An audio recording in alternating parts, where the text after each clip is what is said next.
সংগ্রামী সাথী ও বন্ধুরা আমার, আপনারা জানেন ফ্যাসিস্ট খুনি হাসিনা চলে গেছে, কিন্তু তার দোসররা কিন্তু এখনো আছে। তার দোসররা কিন্তু আপনাদেরকে ম্যানেজ করার চেষ্টা করবে। তাদের কাছে টাকা আছে, পয়সা আছে। আপনারা কি তাদের সাথে মিশবেন? অতীতে যারা আওয়ামী লীগ করছে তারা কি আপনাদের খোঁজ খবর নিছে? এখন কি আমরা নিব তাদের? আওয়ামী লীগ, যুবলীগ, ছাত্রলীগ যেখানে যাদের পাওয়া যাবে তাদেরকে গণদোলাই দিয়ে কোথায় দিবেন? পুলিশের কাছে দিবেন। ঠিক আছে? আপনাদের সাথে কেউ যদি থেকে আওয়ামী লীগকে সহযোগিতা করে সবাই ঐক্যবদ্ধ হয়ে তার বিরুদ্ধে ব্যবস্থা নেবেন। পারবেন না? খন্দকার এনাম, রবিউল ইসলাম নয়ন আপনাদের সাথে আছে ইনশাআল্লাহ। আমরা আপনাদের পাশে আছি।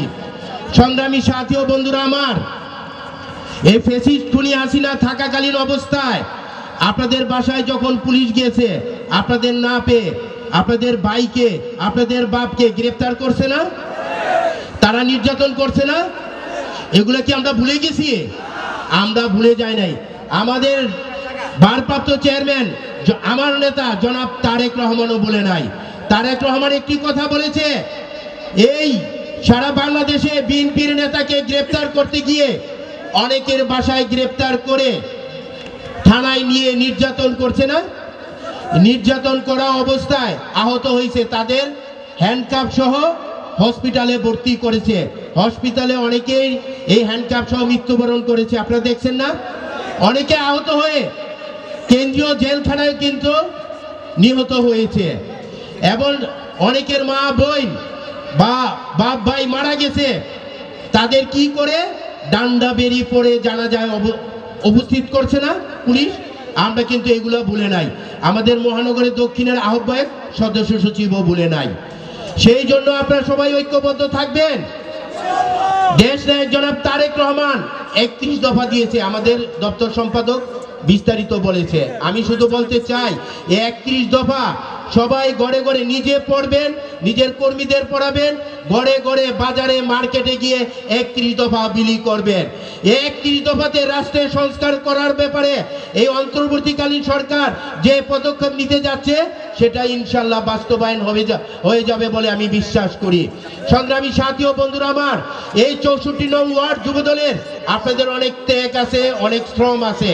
এই আন্দোলন করতে গিয়ে অনেকে আহত হয়েছে, অনেকে নিহত হয়েছে, ঢাকা মহানগর দক্ষিণ যুবদল জানে।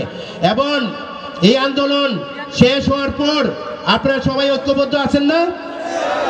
আগামী দিনে যে যুবদলের কমিটি হবে ইনশাল্লাহ আপনাদেরকে যারা যোগ্য ত্যাগী আপনাদেরকে মূল্যায়ন করা হবে।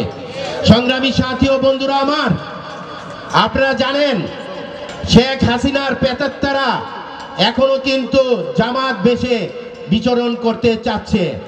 আপনারা কি দিবেন? আপনারা দিবেন না। জামাতের অনেক লোক কিন্তু আওয়ামী লীগের দলে এনে তাদের পাল্লা বাড়ি করার চেষ্টা করছে। এই আওয়ামী লীগ পেতাত্তাদের যারা পৃষ্ঠপোষকতা করব তাদের বিরুদ্ধে আমরা সবাই সোচ্চার হব এবং তাদেরকে থানায় ধরিয়ে দেওয়ার জন্য আহ্বান জানাচ্ছি।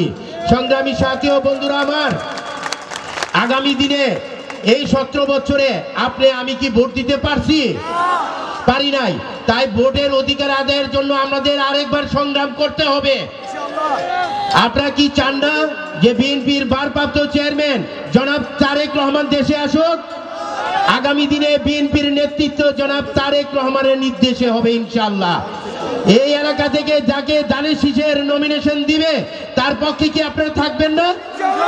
ইনশাআল্লাহ দানের শীষের প্রার্থীকে বিজয়ী করে আমরা ঘরে ফিরে যাব ইনশাআল্লাহ। এই আশা প্রত্যাশায় ব্যক্ত করে আমি আমার বক্তব্য শেষ করছি। খোদা হাফেজ।